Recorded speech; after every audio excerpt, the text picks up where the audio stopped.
और इधर दुलारचंद हत्याकांड में पोस्टमार्टम में एक बड़ा खुलासा हुआ है कि सीने की पसली टूटने से दरअसल जो जानकारी मिल रही है पोस्टमार्टम रिपोर्ट में सामने आया है, दोनों फेफड़े फटने से मौत हुई है। ये पोस्टमार्टम रिपोर्ट में आया है, गोली लगने से नहीं हुई है ये मौत। दुलारचंद की मौत पसली टूटने से दुलारचंद के सीने पर गाड़ी चढ़ा दी चुकी गई थी, ये पोस्टमार्टम रिपोर्ट में खुलासा हुआ है। और उसके बाद हमने देखा कि किस तरह से जो उनकी शव यात्रा है उसमें भी हो हंगामा करते हुए नजर आए थे अनंत सिंह के समर्थक। दुलारचंद हत्याकांड के बाद मोकामा राजनीति का केंद्र बन गया है। इस हत्याकांड में बड़ा खुलासा यह हुआ है कि दुलारचंद की मौत गोली लगने से नहीं हुई थी। पोस्टमार्टम में पसली टूटने से दोनों फेफड़े उनके फटने की बात सामने आई थी। जानकारी के मुताबिक दुलारचंद पर गाड़ी चढ़ा दी गई थी।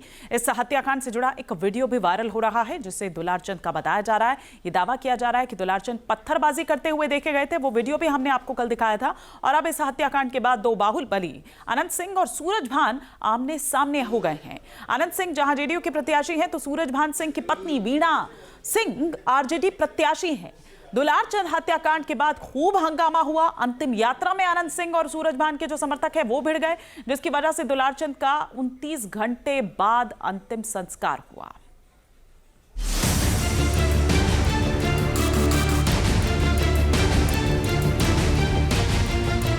मोकामा में दुलारचंद यादव की हत्या ने एक बार फिर बिहार में बाहुबली की राजनीति को केंद्र में ला दिया है।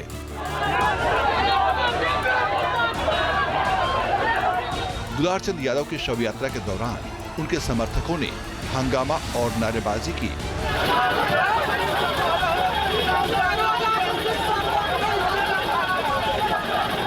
सवाल है कि मोकामा में दो बाहुबलियों अनंत सिंह और सूरजभान सिंह की सीधी टक्कर के बीच दुलारचंद यादव की हत्या का चुनाव पर क्या असर होने वाला है। पूरे मुद्दे पर अनंत सिंह ने सीधे सीधे सूरजभान सिंह पर आरोप लगाया है। हम लोग टाल में वोट मांग रहे थे। जाति, सियासत और बाहुबल, इस खौफनाक हत्याकांड में तीनों एंगल जुड़े हैं। ऐन चुनाव के पहले हत्या हुई है। सवाल है कि इसका क्या असर होने वाला है। कुछ एक्सपर्ट्स का कहना है कि फतुहा, बख्तियारपुर, बाढ़, मोकामा, लखीसराय, सूर्यगढ़ा के साथ साथ बेगूसराय और बरबीघा जैसे इलाकों पर इसका असर हो सकता है। सवाल है कि जनता की गोलबंदी किस तरफ होगी। दुलारचंद यादव के परिवार को सांत्वना देने के लिए राजनेताओं के आने का सिलसिला जारी है। पूर्णिया से सांसद पप्पू यादव ने पीड़ित परिवारों से मुलाकात की। देखिए, एक बात बताइए, लॉ एंड ऑर्डर तो है ही नहीं, महागुंडा राज और इंस्पेक्टर राज चल रहा है। लॉ एंड ऑर्डर तो न बेटी सुरक्षित है, न खामका सुरक्षित है जी। तो न कोई सुरक्षित ही नहीं है। आप बिहार में आप 20 साल पहले आप जुमला राज, ये क्या कहते हैं, जंगल राज की बात करते हैं, लेकिन आप महागुंडा राज की बात क्यों नहीं करते? आप ये क्या है, ये आतंक क्या है? पंडारा में गोली चल रही है, आप लाश जाने नहीं दोगे, आप मीटिंग करके मरवा दोगे। हर आतंक में इन्हीं का नाम क्यों आता है?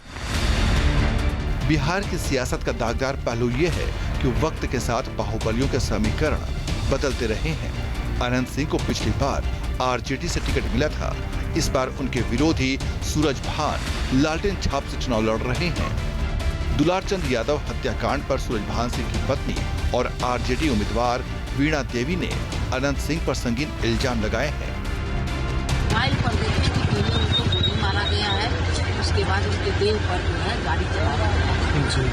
और जो अतिक्रमण किया उसका नाम उनका परिवार खुद ले रहे हैं या बेटा वही ना। हमको तो इसमें क्या आप इस मामले में क्या मांग करती हैं मैम? क्या सुरक्षा नहीं दे पाई? देखिए, मजिस्ट्रेट का जांच हो, ऑन कैमरा रहे, इसमें जांच हो।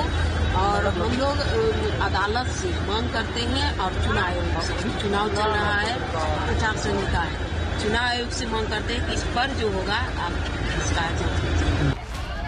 वैसे इलाके में सवाल जातीय गोलबंदी का है।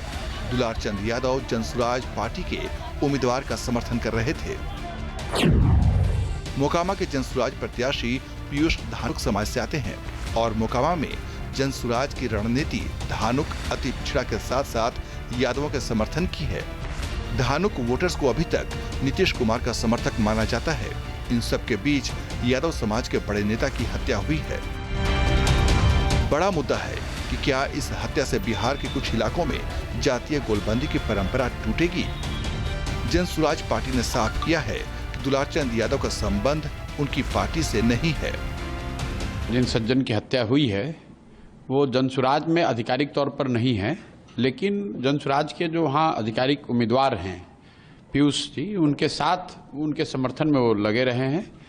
और ये दिखाता है कि कहीं न कहीं बिहार में जिस जंगल राज की बात होती थी, जो बाहर लोग सुनते थे कि चुनाव के दौरान बड़े पैमाने पर हिंसा होती है, वो कहीं न कहीं उसी को दर्शाता है।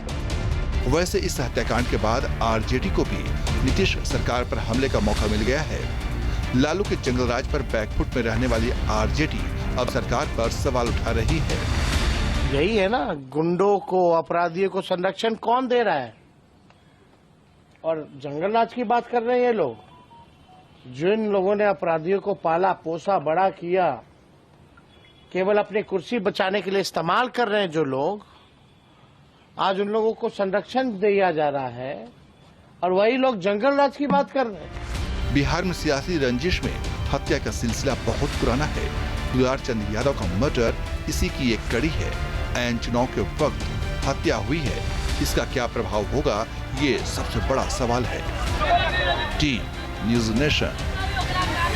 जहां भक्ति है हर शब्द में, कथाओं में छुपे हैं दिव्य रहस्य और ज्योतिष देता है जीवन को दिशा। धर्म से जुड़ी हर बातों को जानने के लिए हमारे चैनल स्तुति को सब्सक्राइब करें।